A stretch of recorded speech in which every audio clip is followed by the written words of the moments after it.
Welcome, everybody, to Fantasy Football Today, presented by BetMGM, the sportsbook born in Vegas. It is Wednesday night. This is our third show of the night, and we are here to talk about breakout tight end. Or maybe there's more than one. We'll see. Not a lot of candidates here, not like the other positions, but you never know. They come out of nowhere. Who could have predicted Jonnu Smith last year, for example? Who could have predicted Sam Laporta 2 years ago when he finished as tight end 1? And I don't think anybody would have had Brock Bowers as tight end 1 this time last year. So we welcome you. I'm Adam Azer with Jamie Eisenberg and Heath Cummings. There was an angle that I wanted to explore of this position. And Heath, you got your projections, so yeah, you probably speak to this. Do you think tight end is worse this year than it usually is? And if so, does that make the standards for Bowers and McBride as a breakout lower than what they normally would be, because they still would have such a big advantage over the rest of the position? So I don't think that it makes the standard for Bowers and McBride lower, because their standard is how good they were last year and improving noticeably on that. Like they were 15.5, 15.6, whatever they were fantasy points per game. If they go score 16, they're not breakouts. They might be better relative to the position than they were last year.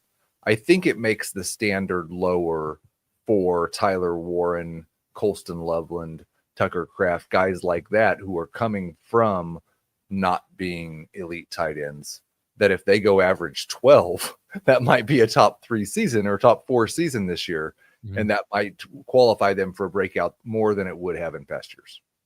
All right. So we were talking before the show, who are the breakout tight ends? We're going to talk about Brock Bowers. Is Trey McBride a breakout tight end? Do we like Bowers' chances of really breaking out? Let's say, 17 points per game.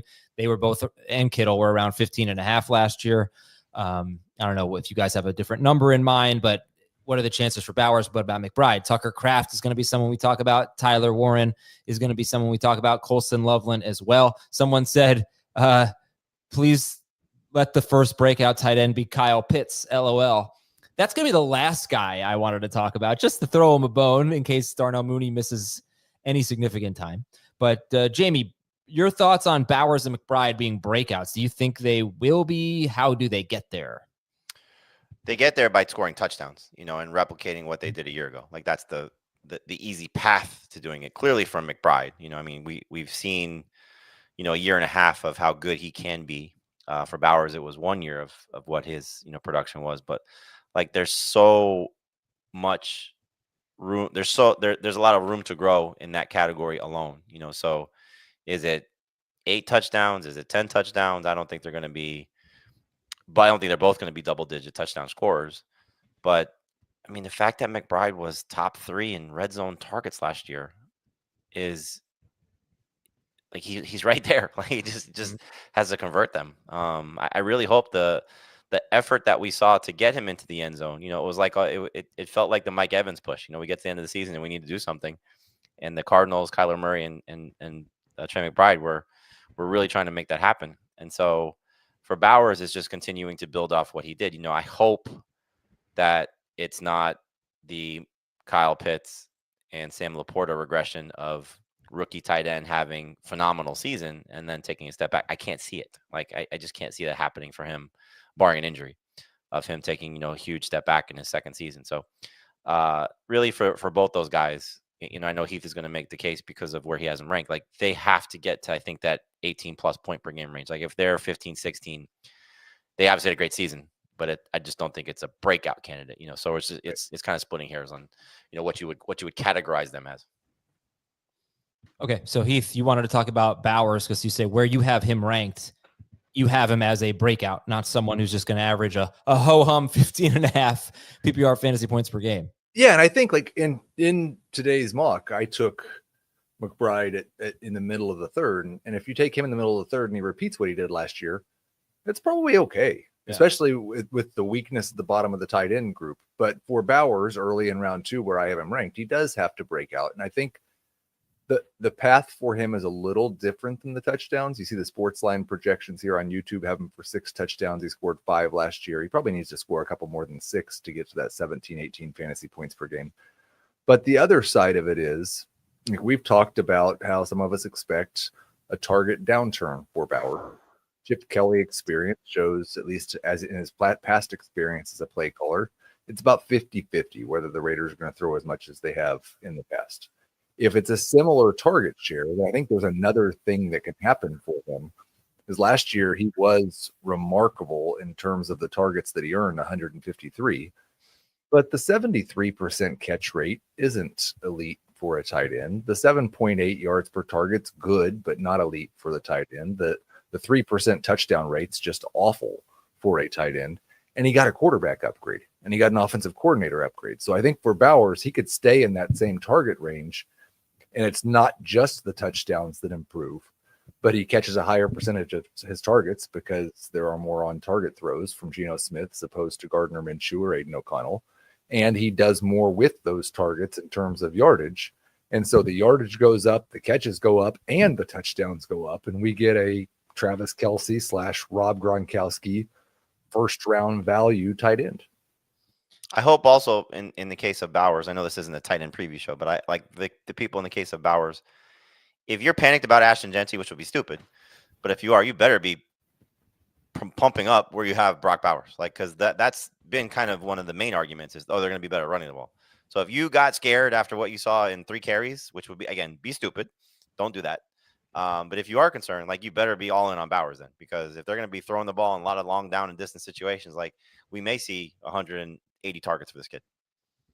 And these two guys, didn't have the touchdowns last year, but Trey McBride, if he repeats his 17-game pace, which was 118 catches, 1,218 yards, and then there was that rushing touchdown too. All he needs is 3 more touchdowns, Trey McBride. If he repeats that 17-game pace of catches and yards, 3 more touchdowns gets him to 17 PPR points per game.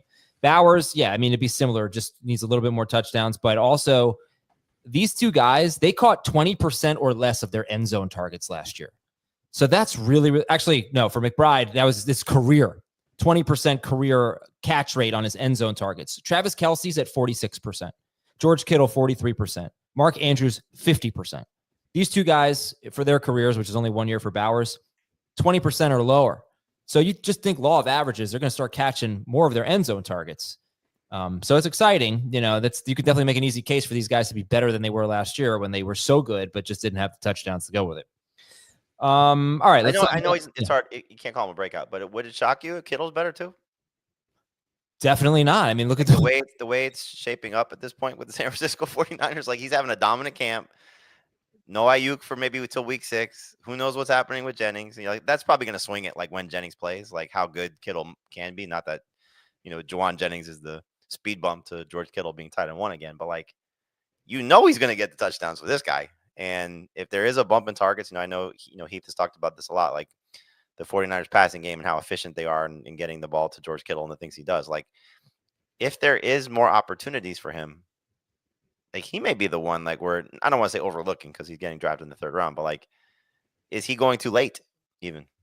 Well, and I think I could see George Kittle being better than he was last year more than I could see George Kittle having a career year, just because that 2018 season when he had almost 1,400 yards, probably not going to overcome that.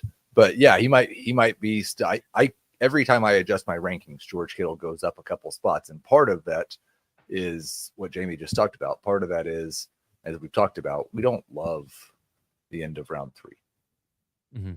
He's mid round 3 for me at this point. Like, I'm not. I don't want to pass him up. He's gonna be 32 if I'm years inclined old. to take a tight end early, he's in the conversation. Yeah, I think that excuse me. Especially if you're someone who doesn't think McCaffrey's going to stay healthy, then you should definitely be looking at George Kittle because that's some obvious target competition. He's had, like, in 2022. He had a 13.6% target share when McCaffrey, Ayuk, and Debo were healthy. That was only 5 games. 2023, he had 90 targets in 16 games, and they threw for 4,600 yards and 33 touchdowns that year. He was really good, but Kittle has had a little bit of trouble separating himself in terms of targets when guys have been healthy. However, Ayuk, up list, Debo, Commanders, we don't know who Pearsall, it just doesn't seem like as stiff of competition. I don't have it in front of me, but I'm pretty sure if this is correct. 13 games in his career without Deebo Samuel. He averages over 16 PPR points per game without Samuel on the field. 12 games without Ayuk, it's over 14 PPR points per game. 3 times it's been where both those guys were not on the field together. I don't have the numbers with McCaffrey. Those 3 games was pre Brock Purdy. So I don't really look at that as enough of a situation to warrant it. But like, it could just be monstrous for him. It really could. Yeah, and he's been pretty. I'd say like solid end zone targets with Brock Purdy. Okay, so those are your top 3 tight ends. Just to recap here, Heath, you're higher on Bowers, and Jamie is. Where do you have Bowers? 13. 13. Wow, Jamie, where do you have Bowers? He's at 18. Okay, and where do you guys have McBride? 20. 23, I think. 22, 23 in that range. I just want to go back to and format matters, I think, with this. Again, I know it's not a tight end preview, but if you're in a 2 tight end league, a 2 receiver league, excuse me, I think it's in your best interest if you have the opportunity in round 2 to draft one of those 2 guys. You might regret passing it up unless you think McBride can fall to you in round 3. Like, getting that position advantage in that type of format is huge. And in a 10-team league, to get one of these elite difference makers. So we did that 10-team draft. Dave did a segment on HQ, and he said, I would not take Bowers in round 2 at 18. Like, I don't get that. You get an opportunity to take that type of guy at that position. Same with the quarterbacks. You know me, I'm waiting on quarterback as much as they come. In a 10-team league, get difference makers. And Brock Bowers, you can make a case to be a round 1 pick in a 10-team league. Like, he's got that much potential dominance. Then you're taking him, I think for Dave, he'd probably say something like, I'm not taking him over Bucky Irving and Chase Brown. Those are but to be fair, like, you're going to get one of those running backs potentially in round 3 in a 10-team league. Yeah. Okay. So we're going to take a little break here. By the way, if you ever want to stream, if you ever want to watch anything that's that we're live streaming, whether that's a podcast, whether that's a tennis match, whether that's a live stream, our Sunday morning starter sit Q&As from 11:30 to 1 p.m. Eastern that we're going to start obviously during week 1. That's all at youtube.com/fantasyfootball today. Go there, subscribe, like the videos, youtube.com/fantasyfootball today. We're going to take a break after we tell you about BetMGM. If you haven't signed up for BetMGM yet, use the bonus code FANTASY and you're going to get up to a $1,500 first bet offer on your first wager with BetMGM. So here's what you do. Download the BetMGM app, sign up, and use the bonus code FANTASY. Deposit at least $10 and place your first wager on any game, and you'll receive up to $1,500 in bonus bets if your bet loses. Just make sure that you use the bonus code FANTASY when you sign up. We'll be right back on FFT.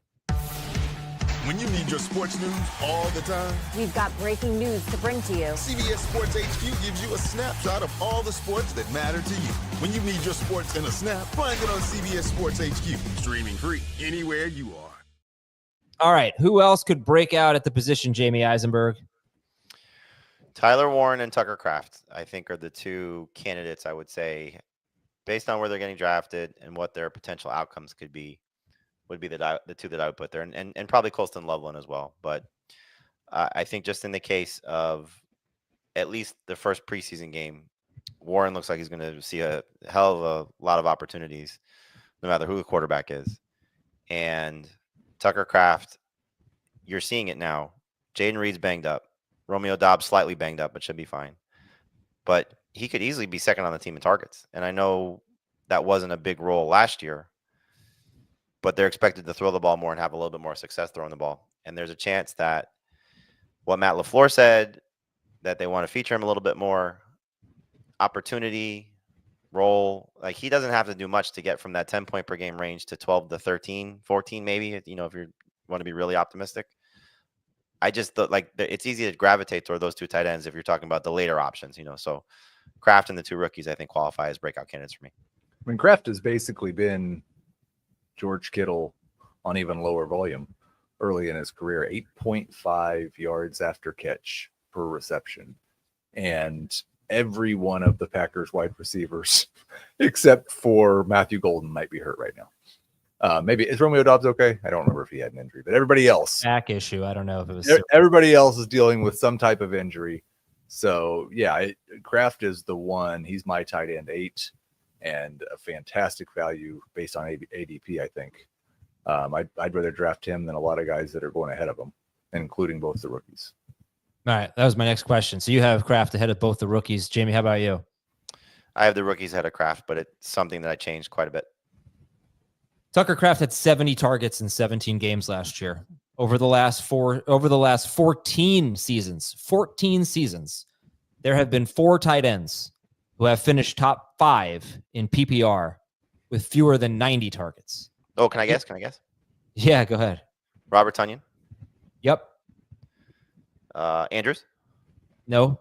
No? 6. He finished his tight end 6 one year with 89 Is he targets. the same guy multiple years? No, actually. Okay, George Kittle once. George Kittle once. Another Hall of Famer or future Hall of Famer. Actually, maybe. It's great. Robert Tonyan and 3 like legendary tight ends.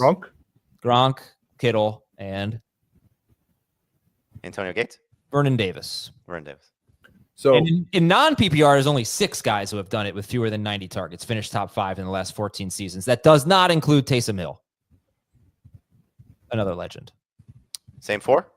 No, I don't know. Gronk. Yes, plus 2 Mark Andrews seasons. I will say if he had a 14.6% target share. If they return to their pass volume from the year before last, we talked about how run heavy the Packers went last year, maybe because of Jordan Love's injuries. It would be 85 targets without increasing his target share from last year. So it doesn't take much of a target share increase if the pass volume just bounces back. Okay. Let's see if I have these Tyler Warren stats that I gave yesterday. Yeah, Tyler Warren. So the only team over the last 3 seasons that averaged fewer than 227 passing yards per game and produced a top 5 tight end overall was Baltimore in 2022 with Mark Andrews. Anthony Richardson, that's 227 passing yards per game is pretty much the baseline for what top 5 tight ends have been on. Anthony Richardson averaged 174 passing yards per game last year. I really am rooting for Daniel Jones in this. And to be fair, Daniel Jones has only once averaged more than 227 passing yards per game, and that was his rookie year. So I've got it twice if you remove some injured games. Yes. 2 out of 6 seasons. But he's always been better than what you're going to get from a passing standpoint from Anthony Richardson. I think at least usually. He's not, you know what it is. I mean, he's going to throw a lot more than Richardson. It's not like he's a great quarterback, but I don't know. For me, it's a big deal for me. Well, I mean, look, first off, if you liked what you saw from Warren in the first preseason game, it was with Daniel Jones. Yeah. And I do think that this is going to be the guy that Jones leans on quite a bit because A, play design, B, he's going to panic and look for somebody that's close to the line of scrimmage, is probably be Tyler Warren. I would just love to see some semblance of a good quarterback, let alone a great quarterback. Like, these weapons are amazing. I know. They could be so amazing. Like, Pittman without the back injury could be great. Josh Downs looked so awesome at times last year. And Tyler Warren has the potential to be a star. Like, imagine what it would be with a good quarterback. Like, and that quarterback situation is the only reason that I still have Colston Loveland ahead of Tyler Warren. I think Jacob Gibbs not only thinks Colston Loveland could break out, but just expects him to break out. He might, he absolutely loves that guy. And we talked about it on one of the 17 podcasts that we've recorded today. That the over under for Caleb Williams passing yards is like 3,600 yards. That was today. I think so. And so like maybe the Bears just throw for 3,800 yards, and then there's a much clearer path to a tight end breakout in that offense. And the fun part about it is if you like both of them, the ADP is wildly in favor of Colston Loveland. Like, Tyler Warren is going at least 30 picks ahead of him. It's kind of nuts. I think, again, based on one preseason game, probably the poor reports out of Bears camp, but like, it's not like the Colts have given you reason for like the utmost confidence. So it's a little surprising that the guy who was drafted first, remember, the Bears had the opportunity to take both, and they chose Loveland. And this is a head coach that featured the tight end in his rookie season with Sam Laporta. And you're looking at it at get the ball out quick, middle of the field. Somebody just asked in the chat, what about Cole Kmet? Yeah, Cole Kmet's there. Absolutely. He's going to probably be the Dawson Knox to Dalton Kincaid. It could be an issue for Loveland's upside, but I can't see a scenario where he's not getting chances, at least early in the season, unless he's hurt or just completely stinks. So if you really just want one of the rookie tight ends, you might as well just wait for Loveland. And we did see, and it's an easy strategy to pull off. We saw it in the draft Tuesday night with St. Jude. Somebody took both rookie tight ends. They took Warren first, Loveland second, and that was the only tight ends that they had. So, if you want to just throw two darts and see which one connects, like, it might be worth it. And then you fall back to a Zach Ertz who may not get drafted, a Jake Ferguson who might not get drafted. Even worst case scenario, like a Juwan Johnson who could give you maybe 10 PPR points. Okay. I got to wrap it up because we have Chris Harris about to join us for wide receiver breakouts. Last two things I'll tell you. I say this all the time. Usually got to be top 2 on your team in targets. I've only had 3 tight ends in the last 9 seasons finish in the top 5 at the position without being first or second on their team in targets. So that's what kind of draws me away from Loveland. Not saying it can't happen. And then Kyle Pitts. Kyle Pitts last year amongst the tight ends with 50 or more targets, he ranked 10th in yards per target. He ranked 3rd in yards per catch, but he just didn't get targeted. 27th in target per route run rate. He's always been pretty good when he's gotten targeted. He just needs more of them. They lowered his ADOT. They could still afford to lower it a little bit more. They played him out wide less, which was a good thing. He was out wide way too much. So I like the adjustments they made. They just didn't throw it to him, which might be his fault. But if maybe he can take advantage of Mooney. All right, we will have to get going here so we can talk wide receivers with Chris Harris. Thanks so much for watching and listening. Fantasy Football Today. We'll see you later.